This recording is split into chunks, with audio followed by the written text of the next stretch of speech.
बहुत सुंदर हमारे सुनील जी के द्वारा 50 रुपए की भेंट हमारे अंकेश शुक्ला जी की तरफ से आया है। अंकेश शुक्ला जी का बहुत बहुत धन्यवाद, जो कि हमें इतना अच्छा साउंड सर्विस दे रहे हैं। ईश्वर इनकी सभी मनोकामनाएं पूरी करें। और हम अपने वादक मंडल का भी बहुत बहुत धन्यवाद करते हैं। शिवा पांडे जी, कृष्णा शुक्ला जी, अनिल तिवारी जी, जो कि हमारा इतना अच्छा साथ दे रहे हैं।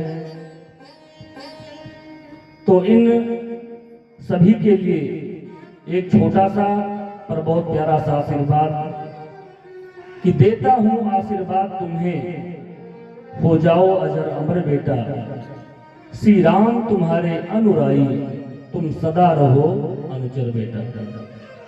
आप सभी का बहुत बहुत धन्यवाद। आप सभी की भगवान हर मनोकामना पूरी करें। तो देखिए,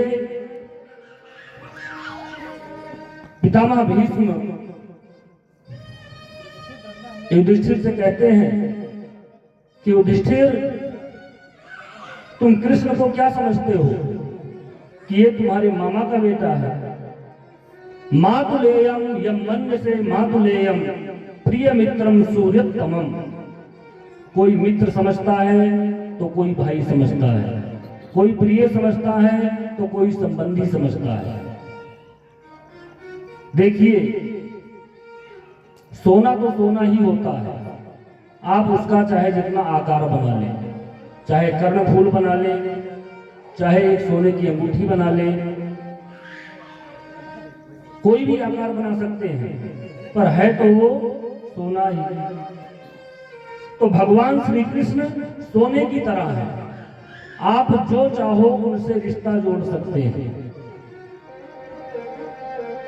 जो मर्जी उन्हें अपना बना लो, चाहे मित्र बना लो, चाहे भाई बना लो, जो भी बना लो वह बन जाता है। सोने को जो भी बना लो, कोई भी आकार दे दो, वो कोई विरोध नहीं करता।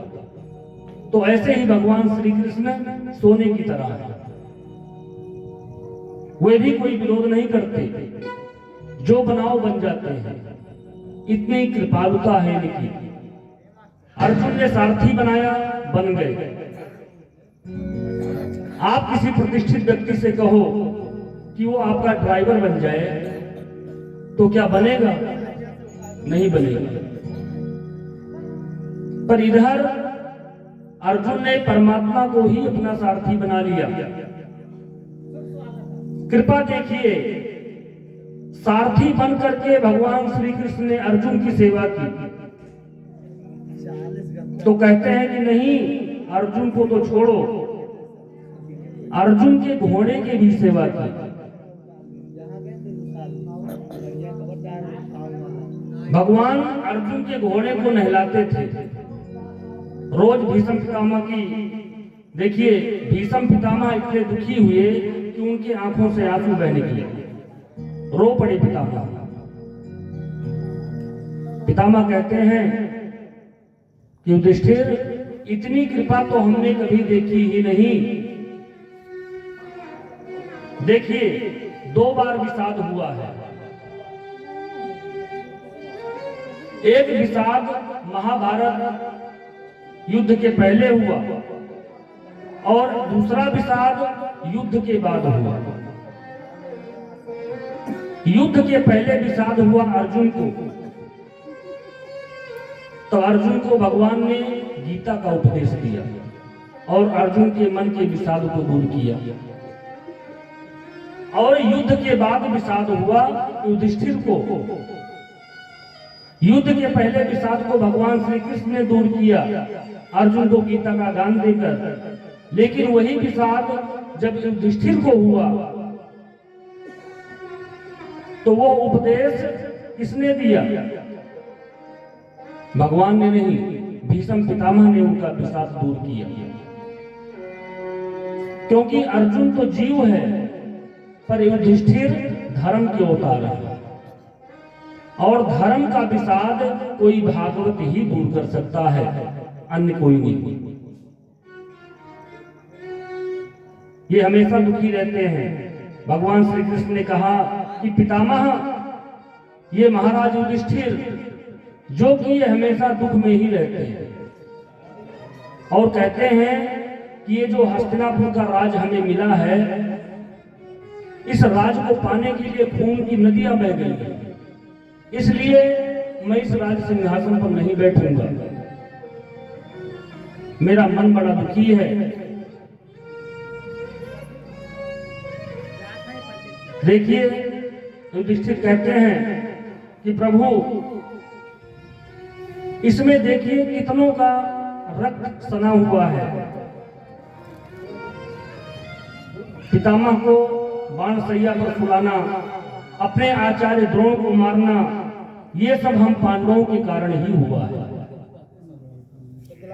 अर्जुन की भी कह रहे हैं कि इन सभी को मार करके क्या राज्य को प्राप्त करना हम लोगों के लिए उचित होगा।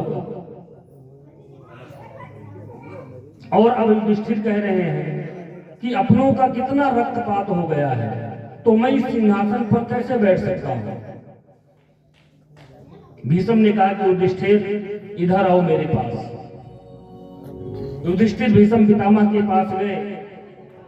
भीष्म ने कहा कि युधिष्ठिर एक बात बताओ, अर्जुन के आगे शिखंडी को खड़ा किया जाएगा और पीछे से अर्जुन बाण चलाएंगे, ये योजना किसकी थी, तुम्हारी या किसी और की। युधिष्ठिर ने कहा नहीं पितामह, ये योजना तो श्री कृष्ण की थी। तो भीष्म ने कहा कि अच्छा, अश्वत्थामा हाथी को मार करके शोर मचाया गया कि अश्वत्थामा मारा गया, ये योजना किसकी थी। युधिष्ठिर ने कहा कि पितामह, ये योजना भी श्री कृष्ण की ही थी।